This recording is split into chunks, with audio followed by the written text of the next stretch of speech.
అందరికీ నమస్తే అండి. ఫలప్రదం స్వాగతం. మనం భగవద్గీత రోజుకు గీతా శ్లోకం అనే అంశంలో భాగంగా 5వ అధ్యాయమైన కర్మ సన్యాస యోగం నుంచి 13వ శ్లోకం గురించి ఈరోజు వీడియోలో చెప్పుకుందాం. మనం సర్వకర్మాని మనసా సన్యాసస్తే శుకం వసి నవద్వారే పురే దేహే నైవ కుర్వన్న కారయన్. శ్లోకం మళ్ళీ ఒకసారి చెప్పుకుందాం. సర్వకర్మాని మనసా సన్యాసస్తే సుఖం వశి నవద్వారే పురే దేహే నైవ కుర్వన్న కారయన్. ఇది 13వ శ్లోకం. ఈ 13వ శ్లోకం యొక్క భావం: ఆత్మనిష్ట వివేకి కర్మ సంకల్పాన్ని తాను చేయక ఇతరుల చేత చేయించక 9 ద్వారాలు గల ఈ శరీరంలో సుఖంగా ఉంటాడు. సో మనకు అర్థం కాని విషయాలన్నీ ఇక్కడ చెప్పేస్తున్నారు, కానీ దీన్ని మనం అర్థం చేసుకునే ప్రయత్నాలే చేయాల్సి ఉంటుంది. ఆత్మనిష్ట వివేకి ప్రాపంచిక విషయాల మీద ఇష్టాన్ని వదిలి లోపల ఏం జరుగుతుంది మానసికంగా శారీరకంగా ఆలోచనల ద్వారా ఇవన్నీ గమనించుకుంటూ వెళ్ళేవాడిని ఆత్మనిష్ట వివేకి అంటారు. వివేకి అంటే ఎప్పుడూ అతను మేలుకొనే ఉంటాడు, అంటే నిద్రపోకుండా మేలుకొని ఉండటం కాదు, ఆత్మను గుర్తిస్తూ ఉంటాడు. ఆత్మ అనే దాని యొక్క అర్థం ఏంటి అని ఎప్పుడు నిరంతరం ఈ ఆత్మనిష్ట వివేకి ఆత్మను మాత్రమే అనుసరించి ఆత్మ యొక్క పరిస్థితిని మాత్రమే గమనించుకుంటూ ఉంటాడు. సో మనకు రమణ మహర్షి గారు ఎక్కువగా ఈ ఆత్మజ్ఞానం గురించి చెబుతూ ఉండేవారు. వారి గురించి తెలిసిన వారిని కూడా వారిని ఆత్మనిష్ట వివేకి కానీ ఆత్మజ్ఞాని కానీ ప్రపంచానికి మళ్ళీ కూడా చెబుతూ ఉంటారు. ఇలాంటి ఆత్మనిష్ట వివేకి అంటే ఆత్మ యొక్క స్థితిని నిరంతరం గమనిస్తూ అనుసరిస్తూ గుర్తిస్తూ ఉండేవాళ్ళు. ఈ ఆత్మనిష్ట వివేకి కర్మ సంకల్పాన్ని తాను చెయ్యకుండా ఉండడం కాదు, పని నేనే చేస్తున్నాను నేనే చెయ్యాలి అని అనుకోకుండా ఉండడాన్ని కర్మ సంకల్పాన్ని తాను చెయ్యక, ఈ పని నేను చేయాలి, ఈ పని ఇంకొకరు చేయాలి, ఈ పని ఇంకెవరో చేయాలి, ఇలా ఇతను నిర్ణయించడు. ఒకరు చేయాల్సిన పనిని ఇతను నిర్ణయించడు. ఆత్మనిష్ట వివేకి నిర్ణయించకుండా పనులు ఎలా చేస్తారంటే, ఇతనికి నిర్ణయించిన కర్మ ఏదుందో ప్రకృతి ఇతన్ని ఆ కర్మలోకి తీసుకుంటుంది. అంటే ప్రకృతి వ్యక్తిని నిర్ణయిస్తుంది. వీళ్ళు ఏ కర్మ కోసం భూమి మీదకి వచ్చారో ఆ కర్మలు ఆచరించడానికి అటువంటి కర్మలు వారికి ఇవ్వబడుతూ వస్తాయి. ఏంటంటే, ఒక పిల్లాడున్నాడు, తల్లిలో తండ్రి పిలిచి ఈ పని నువ్వు చెయ్యి నాన్న అని చెప్తారు. ఆ పిల్లాడు అమ్మ లేదా నాన్న చెప్పారు కాబట్టి పని చేస్తాడు. ఒక ఉద్యోగి ఉన్నారు, పై అధికారులు నువ్వు ఈ పని చెయ్యి అని చెబుతున్నారు, ఉద్యోగి ఆ పని చేస్తూ వెళ్తున్నాడు. ఒక గురువు ఉన్నాడు, శిష్యుని పిలిచి నువ్వు ఈ పని చెయ్యి అని చెబుతాడు. శిష్యుడు ఆ పని గురువుని నమ్మి చేసుకుంటూ వెళ్ళిపోతారు. ఇతనే నిర్ణయకర్తగా ఉండాల్సిన సందర్భంలో భగవంతుడి ముందర వెళ్ళి, స్వామి ఏం చెయ్యాలి, నేను నాకు దిశానిర్దేశం చెయ్యని భగవంతుని ముందర తన యొక్క విన్నపాన్ని పెడతారు. ఆ భగవంతుడు ఏదో ఒక రూపంలో ఎవరినో ఒకరిని పంపించి ఏదైనా చెప్పడం, ఎవరన్నా పంపించి ఏదైనా అడగటం, ఏదైనా ఒక సమస్య వీరి ముందర పెట్టడం, ఏదైనా సమస్య పరిష్కారం కోసం వీరిని సలహా అడగటానికి ఎవరైనా రావడం, ఇలా భగవంతుడు ఆ సమయంలో ప్రకృతికి సామాజికంగా ఎటువంటి అవసరం ఉందో అటువంటి అవసరాలను వీరి ముందర పెట్టే ప్రయత్నం చేస్తాడు. సో భగవంతుడు చూపించిన దారినే భగవత్ నిర్ణయంగా, దైవ సంకల్పంగా, తను సంకల్పం చేయడం కాదు, దైవ సంకల్పం లేదా ప్రకృతి నిర్ణయించింది అనుకొని భగవత్ నిర్ణయంగా స్వీకరించి ఇతను పని చేస్తాడే కానీ నేనే చేయాలని కానీ నేనే చేస్తున్నానని కానీ ఇతను నిర్ణయించుకోవడం ఉండదు. ఆ కారణంగా ఇందులో ఏదైనా అప్ అండ్ డౌన్స్ వచ్చినా, గెలవడమో ఓటమో వచ్చినా ఇది కూడా భగవత్ నిర్ణయమే అని ఇతను తీసుకోగలుగుతాడు, బాధపడకుండా ఉంటాడు. సో ఈ కారణంగా తను సంకల్పం చెయ్యడు. నేనే చెయ్యాలని కానీ నేనే చేస్తున్నానని కానీ అనే ఆలోచన అతనికి ఉండదు. నేనే చేస్తున్నాననే సంకల్పం కూడా అతను చెయ్యడు. ఇతరుల చేత కూడా చేయించడు. ఇదేంటి, ఇతను చేయక ఇతరుల చేత చేయించక పనులు ఎలా జరుగుతాయి, ఇది మన సందేహం ఉంటుంది. నువ్వే చెయ్యి, ఖచ్చితంగా దీనికి నువ్వు మాత్రమే అర్హుడివి అని ఎవరన్నా చెబుతున్నారంటే అది మళ్ళీ దైవవాక్కుగానే అతను భావిస్తాడు. పని చెప్పకుండానో పని చేయించకుండానో ఉండడం ఉండదు. కానీ నేను చెబుతున్నాను కాబట్టి నువ్వు చెయ్యి అనే మాట చాలా తక్కువ ఉంటుంది ఆత్మనిష్ట వివేకి దగ్గర. అందరూ చెయ్యరని కాదు, అందరూ చెయ్యకూడదని కాదు.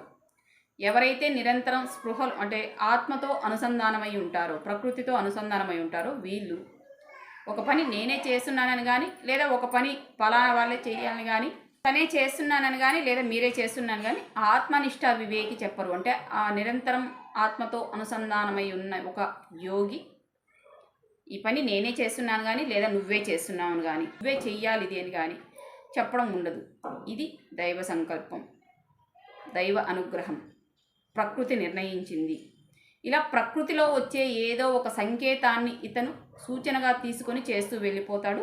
నేను కాబట్టి, నేనే ఉన్నాను కాబట్టి, నేనే చెయ్యాలి కాబట్టి, నాది నేను అనే ఆలోచన ఈ ఆత్మనిష్ట వివేకికి చాలా తక్కువగా ఉంటుంది. సో మనకెందుకు చెబుతున్నారు ఇది? ఎందుకంటే ఈ సబ్జెక్ట్ అనేది మనకు సంబంధమే లేని విషయం కదా, మాకెందుకు చెబుతున్నారు? 1000 మంది భగవద్గీత చదవచ్చు, 1000 మంది భగవద్గీత వినొచ్చు. ఇటువంటి దారి ఒకటి ఉందని వెతుక్కునే వాళ్ళు 1000లో ఒకరు ఉండొచ్చు, 1,00,000లో కూడా ఒకరు ఉండొచ్చు. ఆ ఒకరికి ఇది వెళ్ళి చేరే వరకు ఇటువంటి చెప్పడం వినడం అనేటివి జరుగుతూనే ఉంటాయి. సో ఈ 1000లో ఒకరో 1,00,000లో ఒకరో ఇందులో ఉన్న నిజమైన అంతరార్థాన్ని పట్టుకొని అటువైపు ప్రయాణం ప్రారంభిస్తారు. ఇది నేనే చేస్తున్నాననే ఆలోచన వదిలేసిన వ్యక్తి నిజంగా చాలా ప్రశాంతంగా ఉంటాడు. ప్రతి జన్మకు ఒక కారణం ఉంటుంది. ఈ ఆత్మ ఈ జన్మ ఏ కారణంతో తీసుకుందో ఆ కారణం వైపు ప్రకృతి ఈ ఆత్మను, ఈ వ్యక్తిని నడిపిస్తూ ఉంటుంది. ఈ విషయం అర్థం చేసుకున్నప్పుడు ప్రకృతి నడిపించిన విధంగా వ్యక్తి నడిచే సమయంలో జన్మకు కారణం, పుట్టుకు కారణం ముందే నిర్ణయించబడిపోయినప్పుడు, ఆల్రెడీ డిసైడ్ అయిన ప్రోగ్రాంలో మనం వెళ్ళి మార్చేది ఏమీ ఉండదు. ప్రకృతి నడిపించినట్టే మనం నడుస్తూ ఉంటాం. కానీ ఇక్కడ ఒక చిన్న హాస్యాస్పదమైన చిన్న తమాషా అయిన విషయం ఏంటంటే, మనసును బుద్ధిని విడివిడిగా పెట్టి నేనే చేస్తున్నాననే భ్రమను మాయ రూపంలో మనకు కల్పిస్తూ ఉంటుంది. ప్రకృతిలోనే ఉంటుంది ఇవి కూడా. మనం చేసినా ఈ పని జరుగుతుంది, మనం చేయకపోయినా ఈ పని జరుగుతుంది. వేసవికాలం వచ్చింది, ఎవరు ప్రత్యేకంగా సూర్యుడిని ఎక్కువగా ఎండగా ఏం చెప్పే వాళ్ళు ఎవరు ఉండరు. లేదా మనకిష్టం ఉందనో లేదనో ఎక్కువగా ఎండ రాకుండానూ ఉండదు. వర్షాకాలం వచ్చింది, వాతావరణాన్ని ఎవరు మారుస్తున్నారు? ముందు వరకు విపరీతంగా ఎండలు కాచి ఉక్కపోతతో ఇబ్బంది పెట్టేసిన వాతావరణం ఉన్నట్టు ఒక్కసారిగా ఎలా మొత్తం మారిపోయి ఆహ్లాదకరమైన వర్షంగా వచ్చి వాతావరణాన్ని చల్లబరుస్తుంది. అది ప్రకృతిలోనే ప్రోగ్రామ్ చేయబడి ఉంది. వర్షాకాలం పూర్తయిపోయిన తర్వాత కొద్ది రోజులు కొంచెం సాధారణ వాతావరణం అనిపించినా కొద్ది రోజుల తర్వాత మళ్ళీ శీతాకాలం ప్రారంభమైపోతుంది. ఒక సంవత్సరంలోనే ఇన్ని రకాల వాతావరణాలను ప్రకృతి ప్రోగ్రామ్ చేసి పెట్టేసింది. ఆల్రెడీ డిసైడెడ్ అవన్నీ. పెద్ద ప్రపంచాన్ని నడుపుతూ ఇటువంటి ప్రోగ్రామ్స్ ఆల్రెడీ నిర్ణయించబడి పెట్టినప్పుడు వ్యక్తి భూమి మీదకి రావడానికి ముందే వ్యక్తి యొక్క ప్రోగ్రామ్ ఏంటిని నిర్ణయించబడే వ్యక్తిని ఇక్కడ భూమి మీద పంపిస్తారు.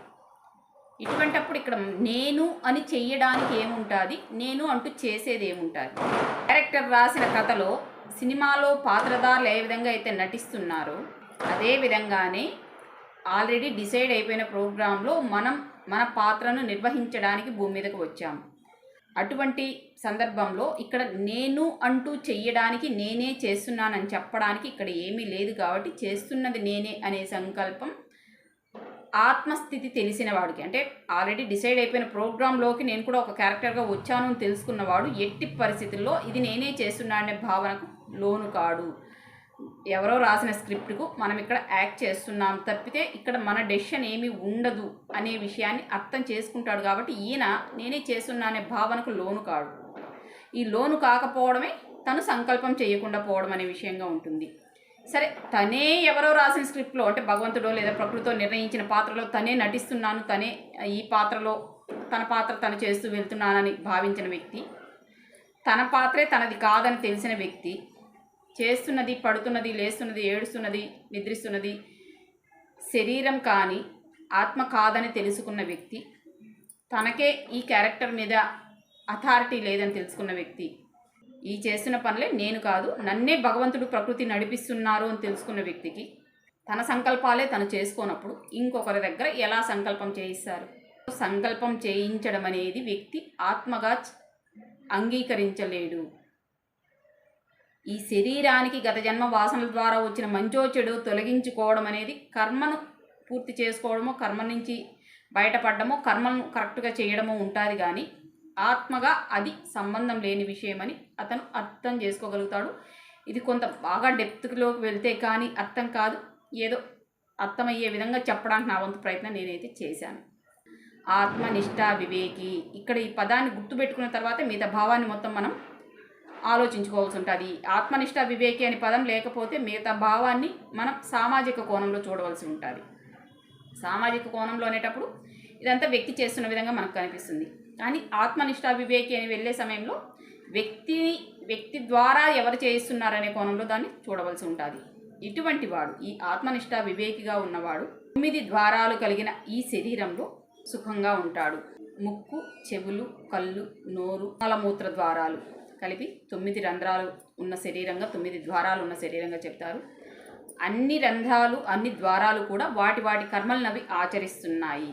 మనకు ఇదే అధ్యాయంలో గత శ్లోకాల్లో వచ్చింది. ఏ ఇంద్రియం తన పని తను చేస్తుందని తెలుసుకుంటాడు ఆత్మజ్ఞానంతో ఉన్నవాడు అని చెప్పారు. 9 ద్వారాలు కలిగిన శరీరంలో ఏ ద్వారం దాని పని అది చేస్తుందని తెలుసుకుంటే నేనే చేస్తున్నా అనే అధికారం ఇతను పొందడు. కాబట్టి ఆలోచన రాదు. కాబట్టి నేను చేస్తున్నాను అనే ఆలోచన లేనప్పుడు, నా ద్వారానే ఇవన్నీ జరుగుతున్నాయనే భ్రమలో ఇతను లేనప్పుడు బాధపడడానికి, సంతోషపడడానికి ఏమీ లేదు. కాబట్టి జరుగుతున్నవన్నీ ఆల్రెడీ డిజైన్ చేసేసిన ప్రోగ్రామ్సే, ఇప్పటికే మనం రావడానికి ముందే నిర్ణయించబడిన ప్రోగ్రామ్సే ఇక్కడ నడుస్తున్నాయి. కాబట్టి ఇక్కడ ఈ జరుగుతున్న పని మీద నాదేమీ అధికారం లేదు అని అర్థం చేసుకున్న వ్యక్తికి ఇక సంతోషించడానికి ఏమీ లేదు, బాధపడడానికి ఏమీ లేదు. ఇతను ప్రశాంతంగా ఉంటాడు. సో ఇది ఈ శ్లోకం యొక్క అంతరార్థం. అర్థమయ్యే విధంగా చెప్పానని నేను అనుకుంటున్నాను. ఇంకొక ఇటువంటి అద్భుతమైన, అర్థవంతమైన ఇంకో శ్లోకం మరియు భావంతో ఇంకో వీడియోలో మళ్ళీ కలుసుకుందాం. అంతవరకు సెలవు. ధన్యవాదాలు.